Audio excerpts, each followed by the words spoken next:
সবাইকে নমস্কার, শুভ সকাল। বহুদিন পর আবার একটি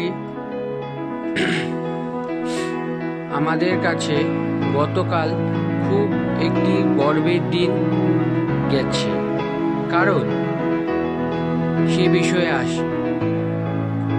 গতকাল আমাদের উত্তরবঙ্গের শিলিগুড়িতে মাটিগাড়ার কাছে মহাকাল মন্দিরের উদ্বোধন করলেন মাননীয় মুখ্যমন্ত্রী মমতা বন্দ্যোপাধ্যায়। এটি আমাদের কাছে খুবই ঐতিহাসিক দিন এবং গর্বের দিন গতকাল গিয়েছে, কারণ আমরা দেখেছি গত বছর এপ্রিল মাসে তিনি দীঘাতে জগন্নাথ ধাম উদ্বোধন করেছেন।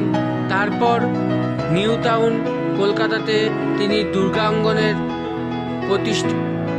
শিলান্যাস করেছেন।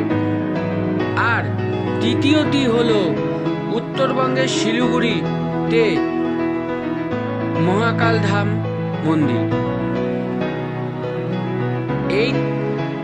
এটিতে উত্তরবঙ্গের মানচিত্রে একটি আলাদাই তার পরিবেষ্টিত হলো উত্তরবঙ্গের ক্ষেত্রে।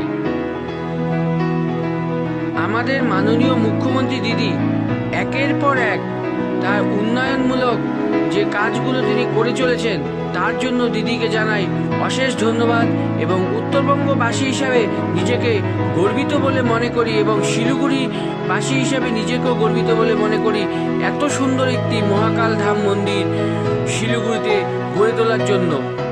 আর আরেকটা কথা বলতে চাই যে যারা বিরোধীরা উৎসাহ অপপ্রচার করছে তাদেরকে দেখিয়ে দিতে চাই যে দিদি কতটা সুন্দর কাজ করছেন আমাদের এই পশ্চিমবঙ্গবাসীর মানুষের জন্য। তাই দিদিকে অসংখ্য অসংখ্য ধন্যবাদ দিতে চাই। গতকাল যে তিনি একটি সুন্দর মহাকাল ধাম মন্দিরের শিলান্যাস করে গেছেন। সবাইকে নমস্কার, ভালো থাকবেন, সুস্থ থাকবেন, জয় মহাকাল, ধন্যবাদ।